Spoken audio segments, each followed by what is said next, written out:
نحمده ونصلي على رسوله الكريم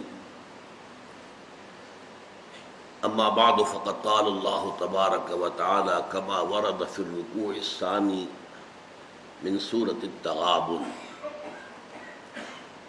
اعوذ بالله من الشيطان الرجيم بسم الله الرحمن الرحيم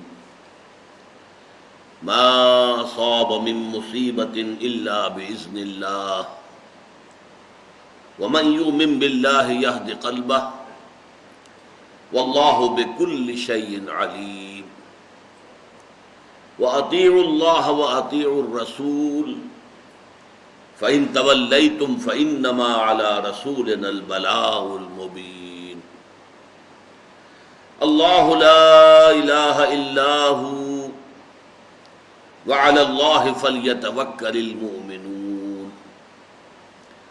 يا أيها الذين آمنوا إن من أزواجكم وأولادكم عدوا لكم فاحذروهم وإن تعفوا وتصفحوا وتغفروا فإن الله غفور رحيم إنما أموالكم وأولادكم فتنة والله عنده أجر عظيم صدق الله العظيم رب اشرح لي صدري ويسر لي امري واحلل عقدة من لساني يفقهوا قولي اللهم ربنا الهمنا رشدنا واعذنا من شرور انفسنا اللهم ارنا الحق حقا وارزقنا اتباعه وارنا الباطل باطلا وارزقنا اجتنابه آمین یا رب العالمین۔ سورہ تغابن کے دوسرے رکوع کی پہلی 3 آیات پر ہم ایک حد تک گفتگو کر چکے ہیں، لیکن گزشتہ اتوار کو میری طبیعت کچھ حاضر نہیں تھی، طبیعت خراب تھی، تو میں محسوس کرتا ہوں کہ ان آیات کا جو حق ادا ہونا چاہیے تھا وہ نہیں ہو پایا۔ میں تھوڑا سا اس کے بارے میں مزید عرض کرنا چاہتا ہوں کہ ان 3 آیات میں جو صحیح اسلامی تصوف ہے، جسے میں قرآنی تصوف قرار دوں گا، اس کی مکمل تصویر اور تعبیر آ گئی ہے۔ راضی برضائے رب، رب کی رضا پر راضی رہنا، یہ بات کہ جو بھی کچھ ہوا یا ہوگا وہ اذن رب کے بغیر نہ ہوا ہے نہ ہو سکتا ہے، یہ تو ایمان کا منطقی تقاضا ہے۔ یہاں پتہ تک نہیں ہلتا جب تک کہ اللہ کی اجازت نہ ہو، اذن نہ ہو۔ تو جو کچھ ہوا اللہ کی اجازت سے ہوا، خواہ اس میں درمیان میں کتنے ہی عوامل آ گئے ہوں۔ کسی نے اٹھا کر آپ کو پتھر مارا، لیکن یہ پتھر آپ کو نہیں لگ سکتا تھا اگر اللہ نہ چاہتا۔ پتھر مارنے والے کا عمل اپنی جگہ ہے، لیکن آپ کو اس پتھر کا لگ جانا جو ہے یہ بغیر اذن رب نہیں ہے، لہذا اس کو سمجھیے کہ اللہ کی طرف سے آیا۔ ایک اس میں لطیفہ بھی ہے کہ ایک کوئی درویش یہ کہتا ہوا جا رہا تھا ایک جذب کی کیفیت میں، جو رب کرے سو ہو، جو رب کرے سو ہو، جو رب کرے سو ہو۔ ایک شخص نے اٹھا کر اس کے سر پہ پتھر دے مارا، اس نے پلٹ کر دیکھا تو شخص نے کہا مجھے کیا دیکھتے ہو، جو رب کرے سو ہو۔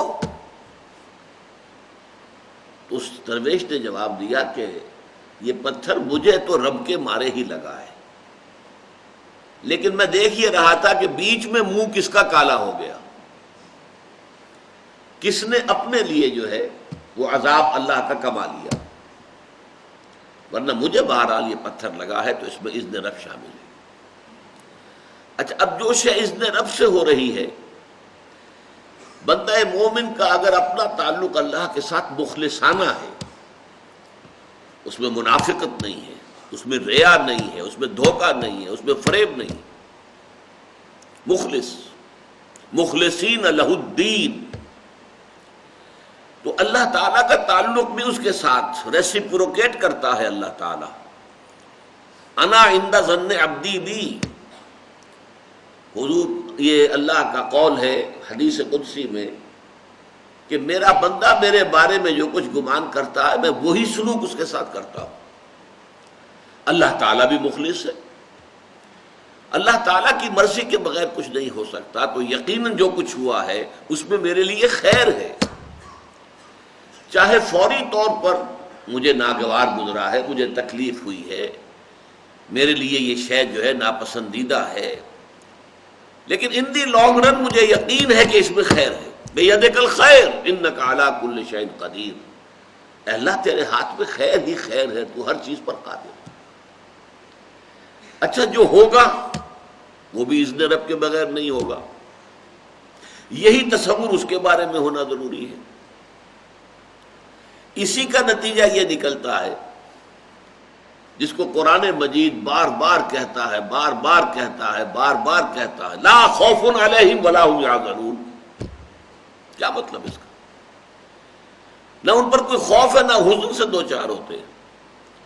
عام طور پر یہ سمجھا جاتا ہے کہ یہ آخرت میں ہوگا، آخرت میں تو بتمام و کمال ہوگا، دنیا میں بھی ہوتا ہے۔ خوف کس بات کا بھائی؟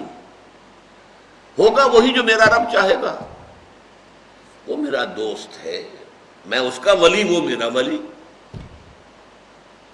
الا ان اولیاء اللہ لا خوف علیہم ولا هم یحزنون،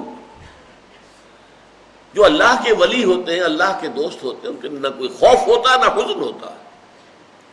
خوف کس بات کا؟ ہوگا وہ جو اللہ چاہے گا، اور جو کچھ اللہ چاہے گا اس میں کوئی نہ کوئی خیر ہوگا، چاہے فوری طور پر مجھے نظر نہ آئے۔ قرآن کہتا ہے سورہ بقرہ میں، عسیٰ ان تکرہوا شیئا وہو خیر لکم وعسیٰ ان تحبوا شیئا وہو شر لکم۔ عین ممکن ہے کہ تم کسی چیز کو ناپسند کرو درحالے کہ اسی میں تمہارے لیے خیر ہو، اور عین ممکن ہے کہ تم کسی چیز کو پسند کرو درحالے کہ اس میں تمہارے لیے شر ہو۔ اللہ یعلم وانتم لا تعلمون، اللہ جانتا ہے تم نہیں جانتے۔ تم افعال و اعمال و احوال و واقعات کے ظاہر کو دیکھتے ہو، اس سے متاثر ہو جاتے ہو۔ اس کے پردے میں کیا مشیت اذنی ہے، کیا ارادہ خداوندی ہے، اس کے پشت پر کیا چیز ہے جو اللہ تعالیٰ کو مطلوب ہے، یہ ہمیں نظر نہیں آتا۔ وی آر شارٹ سائٹڈ، ہماری نگاہ جو ہے بس کچھ دور تک جاتی ہے، اس سے آگے نہیں جاتی۔ لہذا افعال و اعمال و احوال و واقعات کے صرف ظاہر پر ہماری نگاہ ہے، باطن پر تو ہے ہی نہیں، لہذا ہم اس سے متاثر ہوتے ہیں۔ تو در حقیقت ایمان کا حاصل، الا ان اولیاء اللہ لا خوف علیہم ولا هم یحزنون، اللہ کے دوستوں پر نہ کوئی حزن ہے نہ خوف ہے، کوئی سوال ہی پیدا نہیں ہوتا۔ اسی طریقے سے قرآن مجید جو ہے بلند ترین مقام جو انسان کا ہو سکتا ہے، اس کی تعبیر کے لیے الفاظ استعمال کرتا ہے، رضی اللہ عنہم ورضوا عنہ، اللہ ان سے راضی ہو گیا، وہ اللہ سے راضی ہو گئے۔ یہ باہمی رضامندی ہے، دو طرفہ، دو طرفہ اللہ کے ساتھ تعلق ہوتا ہے، دو طرفہ تعلق ہوتا ہے۔ تم اللہ سے محبت کرو گے، اللہ تم سے محبت کرے گا۔ تم اللہ کے ساتھ مخلص ہوگے، اللہ تعالیٰ تمہیں واقعتاً اپنا مخلص بندہ بنا لے گا۔ تم اللہ کی طرف چل کر آؤ گے، اللہ تمہاری طرف دوڑ کر آئے گا۔ تم بارش بڑھاؤ گے، اللہ ہاتھ بڑھائے گا۔ تم اسے محفل میں یاد کرو گے، اللہ اس سے کہیں بہتر محفل میں تمہارا تذکرہ کرے گا، ملائکہ مقربین کی محفل میں۔ تم اللہ کو اپنے دل میں یاد کرو گے، اللہ اپنے جی میں تمہیں یاد کرے گا۔ یہ دو طرفہ معاملہ ہے۔ تم اللہ کی مدد کرو گے، اللہ تمہاری مدد کرے گا۔ ان تنصروا اللہ ینصرکم ویثبت اقدامکم، اگر تم اللہ کی مدد کرو گے، اللہ کی مدد سے مراد کیا؟ اللہ کے دین کی مدد، اس کی نصرت، اللہ تمہاری مدد کرے گا۔ یہ رضی اللہ عنہم ورضوا عنہ سورہ مائدہ میں بھی آ رہا ہے، سورہ توبہ میں، سورہ مجادلہ میں، سورہ بینہ میں 4 مرتبہ ہے۔ یہ مضمون جو ہے راضی برضائے رب، تسلیم و رضا، اور دوسری طرف توکل علی اللہ، وسائل و ذرائع میں نتیجہ خیزی کی کوئی صلاحیت نہیں ہے۔ جو بھی اشیاء ہیں ان میں جتنی پراپرٹیز ہیں ان کی، وہ اللہ کی عطا کردہ ہے، لیکن اللہ اشیاء کو پراپرٹیز عطا کرنے کے بعد خود پابند نہیں ہو گیا کہ اب کیا کروں، میں نے تو قانون بنا دیا، واٹر کیپس اٹس لیول، اب میں سمندر کو پھاڑ تو نہیں سکتا، موسیٰ اور ان کے ساتھیوں کو کیسے نجات دوں؟ نہیں، وہ قانون اللہ کی مرضی کے تابع، اللہ جب چاہے قانون توڑ دے، اس کا بنایا ہوا قانون ہے۔ واٹر کیپس اٹس سرفیس، پانی واقعتاً اپنی سطح برقرار رکھتا ہے، لیکن ایک مرتبہ ہوا ہے کہ عصائے موسوی کی ایک ضرب سے سمندر پھٹ گیا، فنفلق، ایسا پھٹا ہے، فکان کل فرقن کالطود العظیم، دونوں طرف جو ہے وہ بڑی چٹانوں کے مانند پانی کھڑا ہو گیا، اور حضرت موسیٰ اور ان کے ساتھی نکل گئے، بچ کر نکل گئے، اور جب فرعون اور اس کا لشکر آیا وہ دونوں پارٹ آپس میں مل گئے اور غرق ہو گئے۔ ایسا نہیں ہے کہ اللہ تعالیٰ نے آگ میں جلانے کی صلاحیت پیدا کی ہے تو اب اللہ کے ہاتھ بن گئے، میں کیا کروں، میں تو کچھ نہیں کر سکتا۔ یہ نمرود نے آگ کا الاؤ جلا دیا اور ابراہیم کو اس میں پھینک رہا ہے، نہیں، قلنا یا نار کونی بردن وسلام علی ابراہیم، وہ آگ اللہ کے حکم کی پابند ہے، تابع ہے، ہم نے اسے حکم دیا کہ اے آگ ٹھنڈی ہو جا اور سلامتی بن جائے ابراہیم کے حق میں، اس نے ابراہیم کو نہیں جلایا۔ البتہ یہ نوٹ کر لیجیے، یہ روز روز نہیں ہوتا، اگر روز روز ایسا ہوتا تو پھر تو کوئی سائنس ممکن ہی نہیں تھی۔ یہ properties of the matter, laws of chemical and physical change جو دنیا میں ہے، یہ کم و بیش مستقل ہے، لیکن اللہ کا اختیار بہرحال ہے، جب چاہے جس قانون کو چاہے توڑ دے۔ اگر اللہ کا اختیار نہ رہے تو اللہ پھر علی کل شیء قدیر نہیں رہتا، پھر وہ معطل خدا ہے، وہ ثم استوى علی العرش یدبر الامر من السماء الى الارض، کہ وہ تخت حکومت پر متمکن ہے اور آسمان سے زمین کی طرف امر کی تدبیر کر رہا ہے، چلا رہا ہے اس کائنات کو بالفعل، پھر وہ بات نہیں رہتی، پھر معطل ہے خدا۔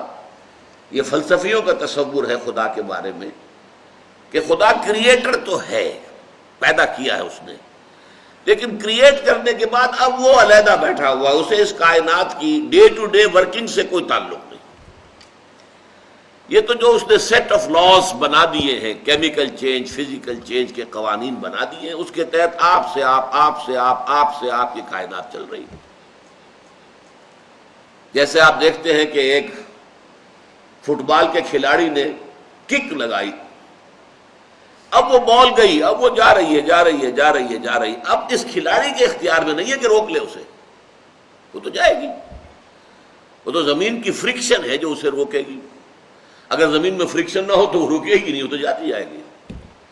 یہ معاملہ نہیں ہے، اللہ نے اس کائنات کو پیدا کیا اور پیدا کر کے وہ خود معطل ہو کر علیحدہ کہیں نہیں بیٹھ گیا ہے، بلکہ وہ اس کو کنٹرول کر رہا ہے، ہر آن ہر لحظہ اس کا حکم، اس کا اذن، اس کی مشیت، اس کا فیصلہ نافذ العمل۔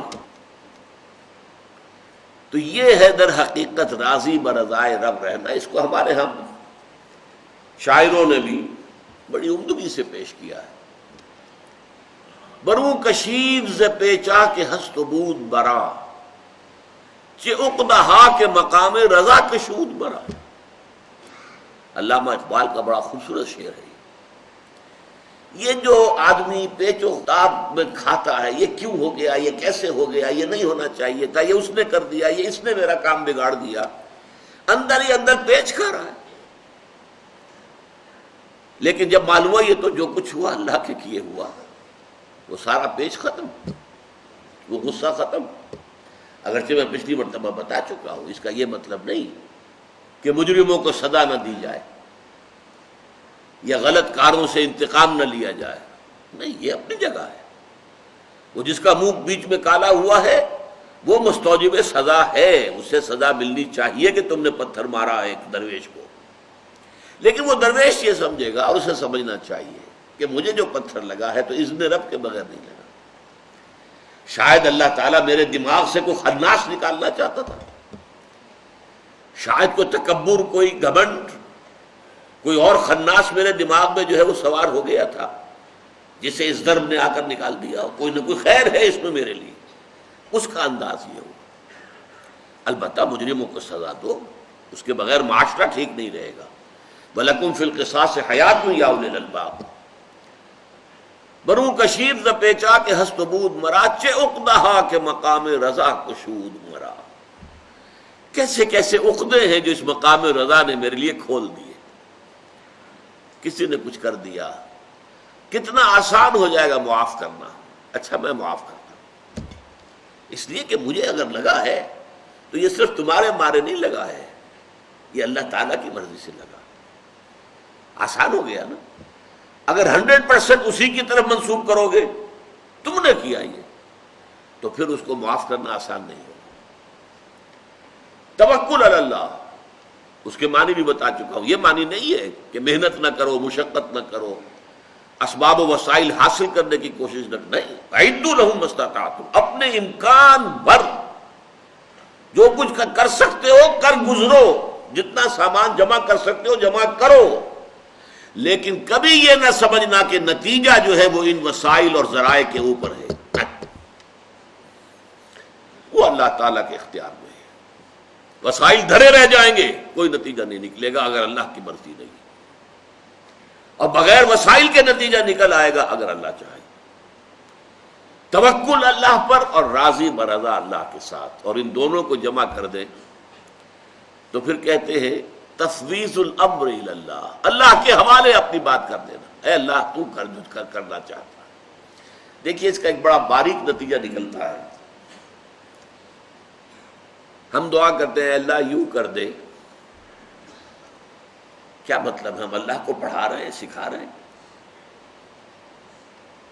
کیا ہم زیادہ بہتر جانتے ہیں اللہ سے؟ کیا پتہ جو ہم مانگ رہے ہیں اس میں خیر ہے بھی کہ نہیں ہے؟ اللہ یعلم وانتم لا تعلمون.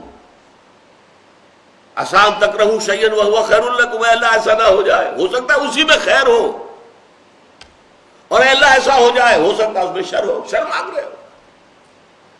وَيَدْعُو الْإِنسَانُ بِالشَّرِّ دُعَاءَهُ بِالْخَيْرِ. انسان کا حال تو یہ ہے کہ بظاہر تو وہ خیر مانگ رہا ہوتا ہے، حقیقت میں اپنے لیے شر مانگ رہا ہوتا ہے. جو چیز مانگ رہا ہے اس کے حق میں شر ہے، اسے معلوم نہیں ہے. دیکھیے دعا کی نفی ہو جائے گی بالکل. میں اللہ کو کیا پڑھاؤں، کیا سکھاؤں؟ وہ سب کچھ جانتا ہے. افوض امری الی اللہ، میں اپنا معاملہ اللہ کے حوالے کرتا ہوں. ان اللہ بصیر بالعباد، اللہ اپنے بندوں کو دیکھ رہا ہے، اسے میرے حالات کا علم ہے، میرے مسائل کا علم ہے، میری مشکلات کا علم ہے. کوئی چیز میں اس کے علم میں اضافہ نہیں کر سکتا. پھر اسے معلوم ہے میرے حق میں کیا بہتر ہے کیا بہتر نہیں ہے. میں کیا پڑھاؤں اور کیا سکھاؤں اور کیا کہوں کہ یہ کر اور یہ نہ کر. ساری دعائیں ختم ہو کر صرف دعائیں رہ جائیں گی اے اللہ ہدایت دے، اے اللہ ہدایت پر استقامت عطا فرما. اور فرض کیجئے کہ آپ کے ذہن میں کوئی بات،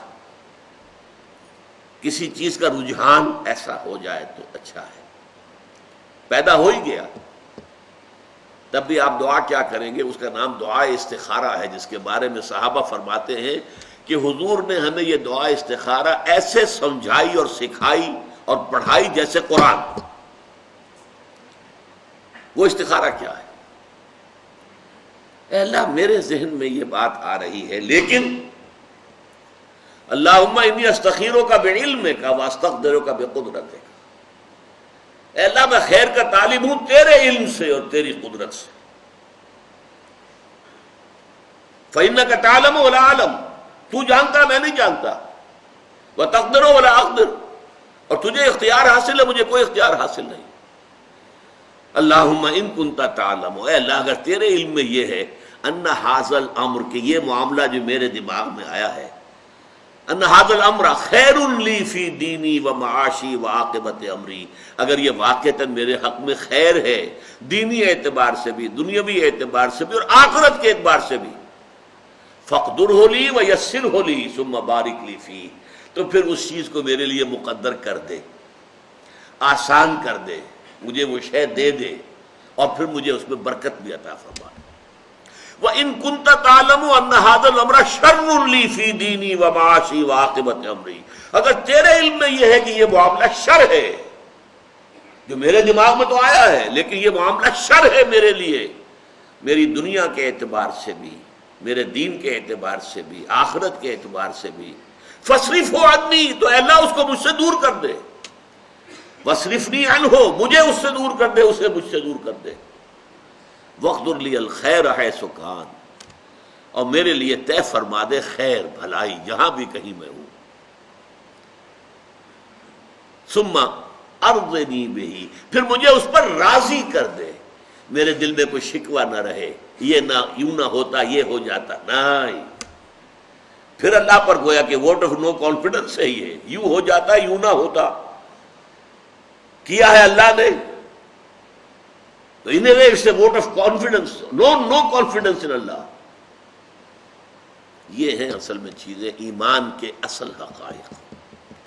جو شخص ان کے اس کیفیت کے جتنا نزدیک ہوگا اتنا ہی واقعتاً ایمان اس کی دلوں کی، اس کے اعصاب، اس کی سوچ، اس کی گہرائیوں میں اتر گیا، اور جتنا اس کیفیت سے محروم ہوگا، چاہے اس نے داڑھی کتنی لمبی کر لی ہو اور جبہ قبا یہ وہ سب کچھ کر لیا ہو، حقیقت ایمان سے بہرہ نہیں۔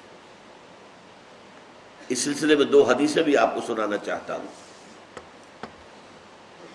حضرت ابو ہریرہ سے روایت ہے رضی اللہ تعالیٰ عنہ، صحیح مسلم کی روایت، حضور نے فرمایا المؤمن القوی خیر واحب الی اللہ من المؤمن الضعیف، مومن طاقتور جو ہو وہ بہتر بھی ہے، اللہ کو زیادہ محبوب بھی ہے ایک کمزور مومن کے مقابلے میں۔ وفی کل خیر، ہاں خیر سب میں ہے، کمزور ہے مومن یا قوی ہے، خیر سب میں ہے۔ احرص علی ما ینفعک واستعن باللہ، جو چیز بھی تمہارے لیے مفید ہو اللہ سے وہ مانگو اور اللہ سے مدد چاہو۔ وَإِنْ أَصَابَكَ شَيْءٌ فَلَا تَقُلْ لَوْ أَنِّي فَعَلْتُ كَانَ كَذَا وَكَذَا، اگر کوئی تمہیں تکلیف آ جائے تو کبھی نہ کہنا کاش میں نے یوں کیا ہوتا تو ایسے ہو جاتا، ایسے ہو جاتا، میں بچ جاتا، ولیکن قل، کہو قدر اللہ، اللہ کی طرف سے یہی فیصلہ تھا، یہ اللہ کی طرف سے تھا، اس میں اگر مگر یوں کرتا تو ہو جاتا اور ایسا کرتا تو ہو جاتا، فلاں یہ نہ کرتا تو یوں ہو جاتا، یہ سارا معاملہ کیا ہے؟ وما شاء فعل، جو اللہ چاہتا ہے کرتا ہے۔ فإن لو تفتح عمل الشیطان، اس لیے کہ یہ کلمہ لو جو کاش ایسا ہو جاتا، کاش میں یہ کر لیتا اس وقت تو پھر یہ مصیبت ٹل جاتی، یہ شیطانی عمل کا آغاز ہے، یہ ہے حقیقت ایمان۔ اور سنیے، حضرت عبداللہ ابن عباس رضی اللہ تعالیٰ عنہما سے روایت ہے ترمذی شریف میں، حضور نے خاص طور پر ایک مرتبہ تلقین فرمائی باتیں، وعلم، اے نوجوان اس حقیقت کو جان لے، ان الامۃ لو اجتمعت علی ان ينفعوک بشیء لم ينفعوک الا بشیء قد کتب اللہ لک، تمام انسان جمع ہو کر تمہارے لیے کوئی خیر کرنا چاہیں، بھلائی کرنا چاہیں، نہیں کر سکتے مگر بس وہی کچھ جو اللہ نے طے کر دی ہو۔ وَإِنِ اجْتَمَعُوا عَلَىٰ أَن يَضُرُّوكَ بِشَيْءٍ لَمْ يَضُرُّوكَ إِلَّا بِشَيْءٍ قَدْ كَتَبَ اللَّهُ لَكَ، تمام انسان مل کر تمہیں کوئی تکلیف پہنچانا چاہیں نہیں پہنچا سکتے مگر صرف وہی جو اللہ کی طرف سے لکھی ہوئی ہے مقدر۔ تو بتائیے کس سے لالچ، کس سے توقع؟ اللہ کے سوا نہ کسی سے توقع رکھو۔ یہ طول عمل جو ہوتا ہے دنیا میں، امیدیں، آپ امیدیں رکھیں گے تو مایوسیاں بھی بہت ہوگی۔ دوست سے یہ امید نہیں تھی جو اس نے کیا ہے، آپ نے امید رکھی کیوں تھی؟ اس کی امیدیں قلیل، اس کے مقاصد جلیل۔ امیدیں بہت کم رکھو، جو رکھو اللہ سے رکھو، ماں سوى اللہ سے امیدیں نہ رکھو۔ اس کی امیدیں قلیل، اس کے مقاصد جلیل، زندگی کے اندر اپنے مقاصد بلند کرنا۔ بڑا پیارا ایک واقعہ ہوا تھا، مولانا محمد علی جوہر رحمۃ اللہ علیہ ایک دفعہ جیل گئے تو ان کی ایک بیٹی جوان بیمار ہوئی اور فوت ہو گئی۔ دوسری دفعہ جیل گئے تو ایک اور بیٹی اسی مرض میں مبتلا ہو گئی۔ جیل میں اطلاع آئی، جیل سے خط لکھا لیکن نظم کی شکل میں، تیری صحت ہمیں منظور ہے لیکن اس کو نہیں منظور تو ہم کو بھی منظور نہیں۔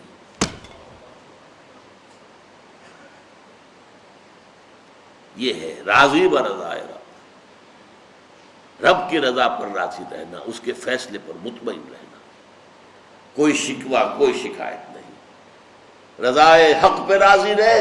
یہ حرف آرزو کیسا؟ خدا خالق، خدا مالک، خدا کا حکم تو کیسا؟ Who are you؟ جیسا کہ میں نے عرض کیا تھا، دعا کی جڑ کٹ جاتی، اگرچہ یہ بھی تعلیم ہے حضور کی، جوتی باندھنے کا تسمہ بھی مانگنا ہو اگر تو اللہ سے مانگو، کسی اور سے کچھ نہ مانگو، لیکن اللہ سے بھی مانگو ہدایت، استقامت، اور سارا معاملہ اللہ کے حوالے۔ اے اللہ تیرے خیال میں، تیرے علم میں اگر یہ چیز میرے لیے بہتر ہے تو عطا فرما دے، اور اگر تیرے علم میں یہ چیز میرے لیے بہتر نہیں ہے تو اسے دور کر دے مجھ سے۔ یہ ہے کل تصوف، اصل تصوف، تصوف کی اصل جڑ، یہ کیفیت ہے ایمان کا تقاضا۔ اب آئیے، یہ جو 3 آیتیں تھیں یہ میں نے عرض کیا تھا آپ سے، ایک فرد کو انڈیویجول کی حیثیت سے جو حالات و واقعات اس پر وارد ہوتے ہیں اور جو افعال و اعمال اس سے صادر ہوتے ہیں، 2 ہی ہے نا ہماری شخصیت کے پہلو۔ کچھ ہم پر حالات وارد ہو گئے، آفاقی کوئی بات ہو گئی، زلزلہ آ گیا، سیلاب آ گیا، سائیکلون آ گیا، وغیرہ وغیرہ، یا بیماری ہو گئی، کینسر ہو گیا، کچھ بھی ہو گیا، جو بھی ہے اچھا اللہ کی مرضی ہے، جو اللہ کا فیصلہ ہم راضی ہے، اور جو صادر ہو رہا ہے وہ ہو اطاعت کے سانچے میں ڈل کر، وَأَطِيعُوا اللَّهَ وَأَطِيعُوا الرَّسُولَ فَإِن تَوَلَّيْتُمْ فَإِنَّمَا عَلَىٰ رَسُولِنَا الْبَلَاغُ الْمُبِينُ۔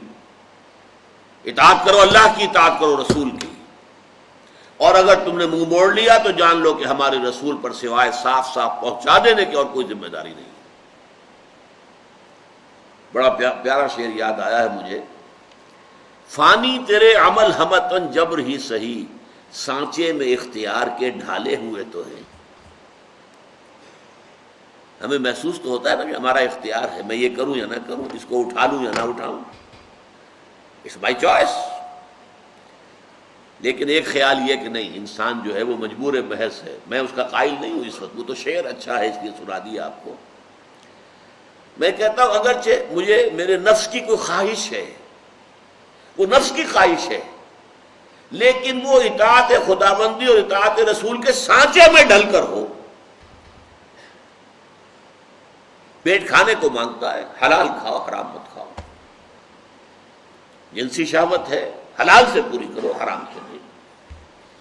تمہارے سارے تقاضے چاہے وہ ذاتی ہیں، نفسانی ہیں، کوئی پرواہ نہیں، اللہ نے وَإِنَّ لِنَفْسِكَ عَلَيْكَ حَقًّا، تمہارے نفس کے بھی تم پر حقوق ہیں، نفس کے حقوق بھی پورے کرو، ادا کرو، لیکن سانچے میں اطاعت کے ڈھالے ہوئے تو ہوں، وہ اللہ تعالیٰ، اللہ کے رسول، ان کی اطاعت کے سانچے میں ڈھلے ہوئے وہ افعال و اعمال تم سے صادر ہوں، اور جو کچھ تم کر رہے ہو اس میں نتیجہ اللہ کے ہاتھ میں، توکل اللہ پر، وسائل پر نہیں، اپنی ذہانت پر نہیں، اپنی کوشش پر نہیں، وسائل و ذرائع پر نہیں، اللہ کے ساتھ۔ اب اگلے چلیے، انسان دنیا میں اکیلا اکیلا نہیں ہے، 2 قسم کے بندھنوں میں بندھا ہوا ہے۔ ایک بندھن ہے رشتہ داری، کسی کا وہ بیٹا ہے، کوئی اس کا بیٹا ہے، کسی کا وہ بھائی ہے، کوئی اس کا بھائی ہے، کسی کا وہ شوہر ہے، کوئی اس کی بیوی ہے، یا بیوی کا کوئی شوہر ہے، رشتہ دار ہیں، کلبہ ہے، قبیلہ ہے، سپورٹرز ہیں۔ ان کے ساتھ طرز عمل کیا ہونا چاہیے اگر ایمان ہے. نفسیاتی کیفیت میں کیا تبدیلی آئے گی اگر ایمان. دوسری قسم کے بندھن زندگی کی ضروریات ہیں جس کے لیے کچھ مالی ذرائع کی ضرورت ہے. پیٹ لگا ہوا ہے، اپنا اور اپنے بال بچوں کا پیٹ پالنا ہے، پیسہ چاہیے، مال چاہیے. کوئی نہ کوئی گھروندہ، کوئی چھت، کوئی تو ہو جس کے نیچے سونا ہے. تو مال و اسباب دنیاوی اور دنیاوی رشتہ داریاں، یہ دو چیزیں ہیں کہ ایک انڈیویجول اپنی انڈیویجول حیثیت میں ہم بحث کر چکے، جو کچھ وارد ہوا اور جو کچھ صادر ہوا. اب یہ انڈیویجول جو ہے وہ معاشرے کا فرد ہے، رشتہ داریاں ہیں، ان کے بارے میں کیا نقطہ نظر ہوگا، اور اس کی مالی ضروریات ہیں، احتیاجات ہیں، اس کے بارے میں کیا طرز عمل ہوگا. فرمایا یا ایھا الذین آمنوا ان من ازواجکم واولادکم عدوا لکم فاحذروہم. اہل ایمان تمہاری بیویوں میں سے اور تمہاری اولاد میں سے تمہارے دشمن ہیں، ان سے بچ کر رہو. عجیب مقام ہے یہ قرآن کا. جو عزیز ترین جو ہو سکتا رشتہ، اقبال نے ایک مصرے میں جمع کیا ہے، یہ مال و دولت دنیا یہ رشتہ و پیوند، بتان وہم و گماں لا الہ الا اللہ. یہ نظم علامہ اقبال کی بڑے کسی گہری کیفیت کے اندر جو ہے ڈوب کر کہی گئی ہے. خودی کا سر نہاں لا الہ الا اللہ. یہ نغمہ فصل گلو لالا کا نہیں پابند، بہار ہو کے خزاں لا الہ الا اللہ. یہ مال و دولت دنیا یہ رشتہ و پیوند، بتان وہم و گماں لا الہ الا اللہ. اب یہ قرآن کیا کہہ رہا ہے؟ یہ تمہاری بیویاں اور تمہاری اولاد ان میں سے تمہارے دشمن ہیں. کیسے؟ ان کی فطری محبت اللہ نے تمہارے دلوں میں ڈالی ہوئی ہے. فطری ہے کہ نہیں؟ یہی ہے خطرے کی گھنٹی، یہی ہے. کہیں ذرا تم بے احتیاط رہو گے، غیر محتاط ہوگے، یہ محبت تجاوز کر کے اللہ کی محبت پر غالب آ جائے گی، اللہ کے رسول کی محبت پر غالب آ جائے گی، اللہ کی راہ میں جہاد کی محبت پر غالب آ جائے گی، اور تمہاری عاقبت برباد ہو جائے گی. تو یہ محبت فطری پوٹینشل ڈینجر ہے. It's a red signal. ہاں ڈالنا ضروری تھا، اس کے بغیر تمدن کی گاڑی چلتی ہی نا. اولاد کی محبت اگر والدین کے دل میں نہ ہو تو اولاد کی پرورش ہو سکتی ہے؟ بیوی کی شوہر سے، شوہر کی بیوی سے اگر محبت نہ ہو تو کیا گھر کا ادارہ چل سکتا ہے؟ اللہ کو اس دنیا میں تمدن برقرار رکھنا ہے، نسل انسانی کو چلانا ہے، لہذا محبت ڈال. محبت در حقیقت تمہارے لیے خطرے کا نشان ہے، خطرے کی گھنٹی ہے. لہذا بچ کر رہو، بی آن دی گارڈ، حفاظت کرو اپنی. دیکھتے رہو کہیں ان میں سے کسی کی محبت اللہ کی محبت اور اس کے رسول کی محبت اور اس کی راہ میں جہاد کی محبت سے بڑھ نہ جائے. اب یہاں میں آپ کو آیت سناتا ہوں، سورہ توبہ کی آیت نمبر 24. قل، اے نبی ان سے کہہ دیجئے، ان کان آباؤکم و ابناؤکم و اخوانکم و ازواجکم و عشیرتکم واموال اقترفتموها وتجارۃ تخشون کسادها ومساکن ترضونها احب الیکم من اللہ ورسولہ وجہاد فی سبیلہ فتربصوا حتی یاتی اللہ بامرہ واللہ لا یہدی القوم الفاسقین. اے لوگوں کان کھول کر سن لو، اگر تمہیں اپنے باپ، اپنے بیٹے، اپنے بھائی، اپنی بیویاں، اپنے رشتہ دار اور وہ مال جو تم نے جمع کیا ہے محبوب ہے، اور وہ کاروبار جو بڑی مشکل سے جمایا ہے اس میں کساد کا، مندے کا تمہیں خوف رہتا ہے، اور وہ گھر جو تم نے بنائے ہیں، محل بنائے ہیں، حویلیاں بنائی ہیں، کوٹھیاں بنائی ہیں جو تمہیں بہت محبوب ہیں، اگر یہ 8 چیزیں، اب 8 میں 5 کیا ہے؟ رشتہ و پیوند، باپ بیٹا بھائی بیوی رشتہ دار، 3 ہے مال، مال تجارت اور جائیداد، یہ 8 چیزوں کی محبت اگر تمہارے دل میں 3 محبتوں سے زیادہ ہے، اللہ کی محبت، رسول کی محبت، اللہ کی راہ میں جہاد کی محبت، تو جاؤ دفاع ہو جاؤ، اللہ کا تم سے کوئی سروکار نہیں، اور اللہ ایسے ناہنجاروں کو، ایسے نافرمانوں کو زبردستی ہدایت نہیں دیتا. گو اینڈ ویٹ، یہ ہے وہ محبت. یا ایھا الذین آمنوا ان من ازواجکم واولادکم عدوا لکم فاحذروہ. البتہ من کہا ہے، سب ایسے نہیں ہوتے. حضرت خدیجہ بھی تو تھی نا، وہ تو ہر مرحلے پر معاون تھی حضور کی. بیویاں ایسی بھی ہوتی ہیں، اللہ تعالیٰ عطا فرما دے جس کو فرما دے. اولاد ایسی بھی ہوتی ہے جو والدین کے لیے ایسٹ بن جائے، صدقہ جاریہ بن جائے. عام قاعدہ کیا ہے، عام قانون کیا ہے کہ ان کی محبت، انہیں اچھے سے اچھا کھلانا ہے، اچھے سے اچھا پہنانا ہے، تعلیم اعلیٰ کرانی ہے، امریکن اسکول میں داخل کرنا ہے. جائز ذرائع سے ممکن نہیں ہے، حرام سے کماؤ، مارے گئے، برباد ہو گئے. حضور نے فرمایا سب سے بڑا بدبخت وہ ہے جو دوسروں کی دنیا بنانے کے لیے اپنی آخرت برباد کر. تم اولاد کی دنیا بنا رہے ہو اور اپنی آخرت برباد کر رہے ہو. ان کی محبت کی وجہ سے تم نے حرام خوری شروع کی ہے. ان من ازواجکم واولادکم عدوا لکم فاحذروہ. یقیناً تمہاری اولاد اور تمہارے بیویوں میں سے تمہارے دشمن ہیں، بس بچ کر رہو، محفوظ رہو. Be on the guard, be on the alert. کہیں ایسا نہ ہو غفلت ہو اور وہ محبت چمکے سے آ کر اور آپ کے دل میں براجمان ہو جائے اللہ کی محبت سے اوپر، اور آپ کو پتہ بھی نہ چلے. لیکن اس کا یہ مطلب بھی نہیں. یہ قرآن مجید کی، قرآن میں جو توازن ہے، توازن، اس کی سب سے اعلیٰ مثال یہ آیت ہے.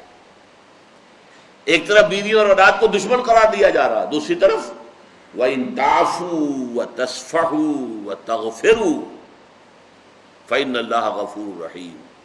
اگر تم معاف کرتے رہو،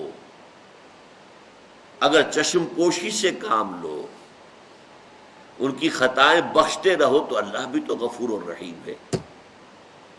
3 الفاظ ہم مانی. یعنی یہ نہیں ہو جانا چاہیے کہ گھر کا معاملہ جو ہے وہ ایک جنگ کا نقشہ، جنگ کے میدان کا نقشہ پیش کر رہا، ہر وقت جو ہے لان تان ڈان ڈپٹ. نہیں، اس سے تو رد عمل بھی پیدا ہو سکتا ہے، ضد پیدا ہو جاتی. اکثر مذہبی گھرانوں کے ساتھ یہ حادثے پیش آتے ہیں، بھیجا، زبردستی، جبر. نتیجہ کیا ہوتا ہے؟ رد عمل، بغاوت. اکثر یہ آیت ان کے لیے تیر بہدف ہے اگر واقعتاً اس پر غور کریں. کیسا توازن کیا ہے. ایک طرف تو سمجھو ان کی جو فطری محبت میرے دل میں ہے وہ میرے لیے ریڈ سگنل ہے، I have to be on the guard. ان میں سے کسی کی محبت بڑھ نہ جائے اللہ کی محبت اور اس کے رسول کی محبت اور اس کی راہ میں جہاد کی محبت سے. دوسری طرف یہ نہیں ہے کہ ہر وقت ڈنڈا ہاتھ میں ہے، ڈنڈا چلا رہے ہیں اور گھر میں جو ہے وہ میدان جنگ کا نقشہ نہیں. معاف بھی کیا کرو. ان تعفوا تصفحوا، صفح کہتے ہیں. یہ صفح ورق کا ایک پہلو جو ہے صفح ہے. چشم پوشی کر لینا، ذرا اپنا رخ موڑ لینا. آپ نے دیکھ لیا ہے کہ بیٹا کیا کر رہا ہے، لیکن ایک تو یہ فوراً ڈانٹ ڈپٹ کیا کر رہے ہو، تم غلط کام کر رہے ہو. ایک یہ کہ دیکھا اندیکھا کر دیا، یہ ہے صفح. نظر انداز کر دینا، رخ پھیر لینا. تغفروا، ڈھانپ دینا. مغفر کہتے ہیں خود کو، لوہے کی ٹوپی جو سر پر اوڑھتے تھے کہ تلوار کا وار آئے تو سر بچے. تو گناہ کے اوپر ٹوپی اڑھا دو، گناہ کو چھپا دو. یہ کام اگر کرتے رہو گے، مناسب انداز میں تلقین ہو، تعلیم ہو، سب سے بڑی بات یہ کہ اپنی مثال سے تعلیم دو. اگر اپنے ہاں کہیں پانی مر رہا ہے، اپنی سیرت و کردار کے اندر اگر منافقت ہے، تو اولاد کے اندر اس کا رد عمل لازماً پیدا ہوگا. کیونکہ آپ دنیا سے اپنی باتیں چھپا سکتے ہیں، گھر والوں سے تو نہیں چھپا سکتے. گھر کا بھیدی لنکا ڈھائے. تو یا ایھا الذین آمنوا ان من ازواجکم واولادکم عدوا لکم فاحذروہم وان تعفوا وتصفحوا وتغفروا فان اللہ غفور رحیم. انما اموالکم واولادکم فتنہ. اب وہ مال کا معاملہ آیا. جان لو تمہارا مال اور تمہاری اولاد تمہارے لیے فتنہ ہے. فتنہ کسے کہتے ہیں؟ فتنہ کہتے ہیں کسوٹی، جس پر کہ رگڑ کر دیکھتے ہیں کہ یہ سونا جو ہے ٹھیک ہے یا کچھ جعلی ہے. فتنہ کسوٹی کو کہتے ہیں. یہ جسے تم ایسٹ سمجھ رہے ہو، یہ فتنہ ہے تمہارے لیے. اللہ جانچ رہا ہے. اولاد تمہیں دی ہے، کیا بنا رہے ہو اولاد کو؟ ان کی تربیت کیسے کر رہے ہو؟ اللہ کے بندے بنا کر اٹھا رہے ہو یا تعلیم تو دلوا رہے ہو ایسے اسکولوں میں جہاں 10,000 روپے فیس دینی پڑ رہی ہے، لیکن ان کی دینی تعلیم و تربیت کا کوئی خیال نہیں. کیا بنا رہے ہو اولاد کو؟ فیل ہو گئے تم. اچھا، یہاں مال کے ساتھ اولاد کو جمع کیا. اولاد دونوں میں مشترک ہو گئی. ایک محبت جو بیویوں کی محبت اور اولاد کی محبت، ایک مال اور اولاد جمع کیا گیا. اولاد دونوں میں آ گئی، اس لیے کہ اولاد ایک ایسٹ بھی ہے. اولاد کو انسان سمجھتا ہے کہ ہمارے بڑھاپے کا سہارا ہے. ہم انویسٹ کر رہے ہیں، جیسے آپ انویسٹ کرتے ہیں کہ بڑھاپے میں کام آئے. آپ اولاد میں انویسٹ کرتے ہیں اپنے آپ کو تاکہ بڑھاپے میں وہ آپ کا سہارا بنے. تو اولاد کی 2 حیثیتیں ہو گئی. ایک طبعی محبت اولاد ہونے کی بنا پر، اور ایک ایسٹ. یہ گویا کہ تمہارے لیے ایک جائیداد ہے، تمہارے آخرت کا، تمہارے بڑھاپے کا سہارا بننے والی شے ہے. ان دونوں کو کہا انما اموالکم واولادکم فتنہ. یہ فتنہ ہے، اللہ آزما رہا ہے. تم نے اپنے اولاد کو کیا بنانا چاہا. اور یہ اچھی طرح جان لیجئے، کسی انسان کی اصل باطنی شخصیت اگر دیکھنی ہو جو ہم نہیں دیکھ سکتے، کسی کے دل میں کیا ہے، لیکن اس کی باطنی شخصیت حویدہ ہو جاتی ہے اس سے کہ وہ اپنی اولاد کو کیا بنانے کی کوشش کر رہا ہے. وہ اس کی ویلیوز ہیں، وہ اس کی پرائیورٹیز ہیں. اس کے زبان پہ چاہے کچھ بھی ہے، نیکی ہے اور سب کچھ ہے، لیکن اولاد کو جو کچھ وہ بنانے کی کوشش کر رہا ہے، that reflects his real inner personality. اس کی اصل اقدار کیا ہے، اس کی ویلیوز کیا ہیں، اس کی پرائرٹیز کیا ہیں، وہ دیکھنی ہو تو دیکھو اولاد کو کیا بنا رہا ہے. انما اموالکم واولادکم فتنہ واللہ عندہ اجر عظیم. اور جان لو صرف اللہ کے پاس اجر عظیم ہے. یہ اس کو کہتے ہیں اسلوب حصر. آپ اولاد میں اپنے آپ کو انویسٹ کریں کہ اولاد بڑھاپے میں کام آئے گی. کبھی یہ توقع نہ رکھنا. دنیا والوں سے تو توقع منقطع کر دو. ان کی امیدیں قلیل، ان کے مقاصد جلیل. ہاں، اولاد کی پرورش کرنی تمہارا فرض ہے، اللہ نے تمہیں دی ہے، وہ کرو، ان کا حق ادا کرو، لیکن اس کے لیے حرام خوری نہ کرو. روکھی کھلا سکتے ہو روکھی کھلاؤ، جو بھی کھلا سکتے ہو کھلاؤ، حلال کے اندر کھلاؤ. اور انہیں جو بھی کچھ بنانے کی کوشش کرو کہ وہ اللہ کے دین کے خادم بن کر اٹھے، اللہ کے بندے اور بندیاں بن کر اٹھیں، اللہ کے فرما بردار بن کر اٹھیں.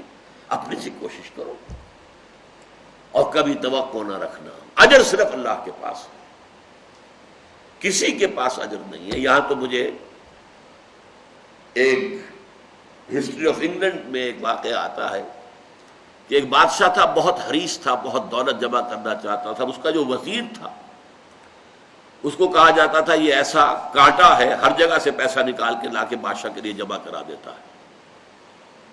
جہاں دیکھا کوئی شخص زیادہ خرچ کرتا، اچھا تمہارا معلوم ہوتا ہے مال زیادہ ہے، لاؤ بادشاہ کے لیے نکالو.